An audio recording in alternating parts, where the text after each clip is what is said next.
Okay, so different type of subject now. Not a rant, not a row. Um, Another chap I watched on eBay gave me an idea the other day. He's a car dealer, and he was telling he tells stories about being a car dealer. And over the years, I've been a pretty prolific car buyer. I've bought probably 60 cars in 20 years. I haven't bought many recently, it has to be said, but that's because I've been ill. But I bought a lot of cars over the time and had lots of experiences. So I thought I'm going to share a few over the course of a few weeks. The first one I want to talk about is the amazing X5. I had an X5, a BMW X5, and I'm not going to name the dealership, but the X5, nice car. It was only a 3-litre diesel, whatever it was, normal thing. This is going back, 15, 18 years. And I had this thing running the dogs around in, and ended up selling it to my cleaning lady. But in the meantime, recall for the TV screen. Now, I was having a few problems with one of the doors. The handle didn't really work very well. So when I took it down to BMW, I said, look, I have the car, do the recall. But look, could you have a look at this door handle? Just make sure it's sticking. You probably only got to fiddle around with it, but it's sticking a bit. So please, can you have a look and see what's wrong? They said, oh, pick it up tonight. I said, no. I can't be bothered with the traffic. As long as you can give me a lift home now. I got other cars. I'll just come, you let me know when to pick it up tomorrow, and I'll come tomorrow in the middle of the day when there's no traffic about. So that was a deal. They knew, as far as I was concerned, they knew I had other cars. They knew there was no rush. I couldn't care less. They had it for a week, let alone anything else. So anyway, I get a lift home. I go home. I get a phone call at 4 or 5 o'clock. Oh, your car's ready. And I said, well, it's okay. I'm not coming down now. I'm not in the traffic. I'll come pick it up tomorrow morning. I'll get a lift down tomorrow morning and pick it up. Okay, no problem at all. We'll sort it out tomorrow. So the next day, I get down to BMW. I go down, I go in, take it to the service manager. Service manager, don't mention a thing. Just, oh yeah, done everything for you. Yeah, the lock's fixed, the screen's fixed. Your car is in the overflow car park. Now, the main car park and the overflow car park. Okay, I thought, well, it's still on site, so what? It's just a bit further to walk. So, no problem at all. I walk down. Get to the overflow car park, and if you can imagine, there's a row of cars parked down there and cars parked along there. And so, my car was right on the, sort of on the very end. So, behind it was the road that circles this car park. So, I get in the car, switch it on. As soon as I switch it on, the bloody parking sensor goes mental. So I quickly switched it off and thought, I bet they have to take the battery off.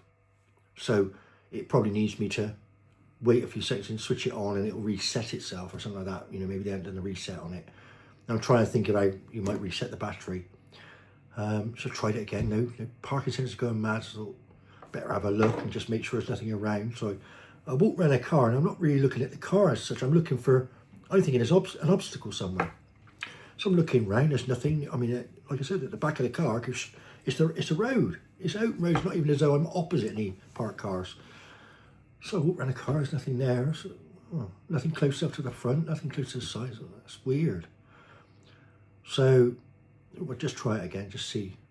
Switched it on, no, still going. So I thought, shit, better have another look.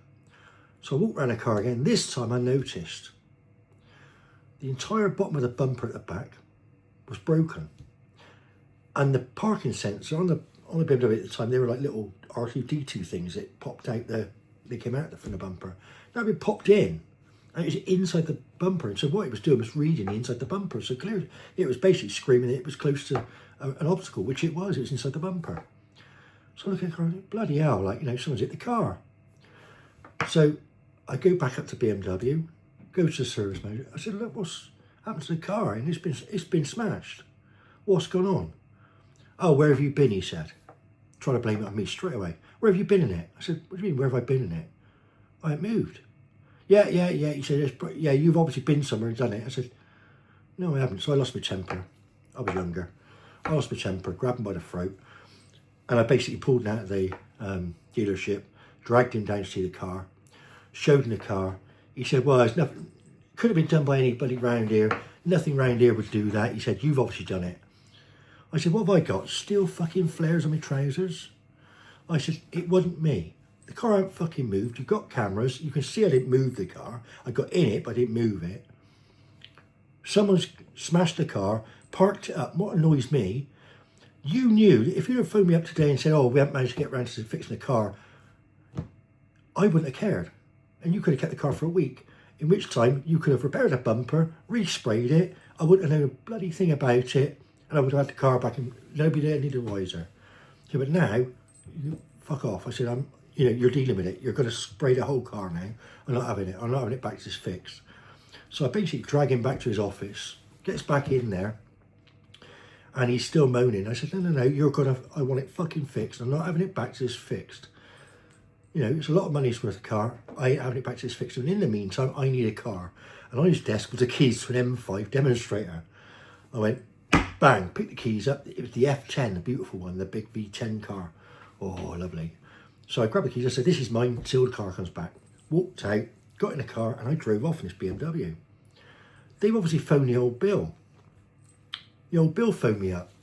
We need to, talk to us because we've been told by BMW you've stolen a car. I said, no, what you on about, stolen a car? I said, no, nothing like that happened to me. I said, they've just given me a demonstrator because someone in their work yesterday smashed up my X5 on the lunch break, taking it for a joyride. I said, I got a feeling a bit embarrassed. I think he was drunk. I said, so they're repairing my car and they give me this M5. I said, so I'm not taking it back. Oh, we didn't know that was the situation. He said, oh, well, that's not what they told us. Oh, okay, don't worry, we'll forget that. Okay, thanks very much, bye. Put the phone down. So I drove home. I had that car for a week. About a week later, I sat in my office, which at my old house was outside the window, and I looked out and there's this transporter turns up. My X5's on the back, it's low loader. It comes off, the bloke taps on the door, and he goes, here's the keys. Very frightened, just give me the keys and pushed off. Got back in his truck, pissed off. Bloody hilarious. And I'd only just given him, that was a chance. I hadn't used them for years to do any repairs because of a bad experience before that. And that was supposed to be like, I was going to give him a chance because I buy a lot of cars and I was using Exeter BMW to service everything. I thought, no, I'll give it a local dealership. Why not? It's been a lot easier for me. No, I never used them again after that. Never bought a car off them either after that. But that's one story, and I got a lot more, a hell of a lot more. I got quite a few about Merc, quite a few about BMW, quite a few about a lot of dealerships. So hopefully you enjoyed that one. Hopefully, and I've also got a friend of mine who's going to come in who worked for a big, very famous dealership, and he's going to have a little interview with me. So we're going to go over some stories that he's got, which will, some stories he could tell about the car dealerships and car brokers and car dealers and everything else, and getting away with things you won't believe. Okay, thanks very much.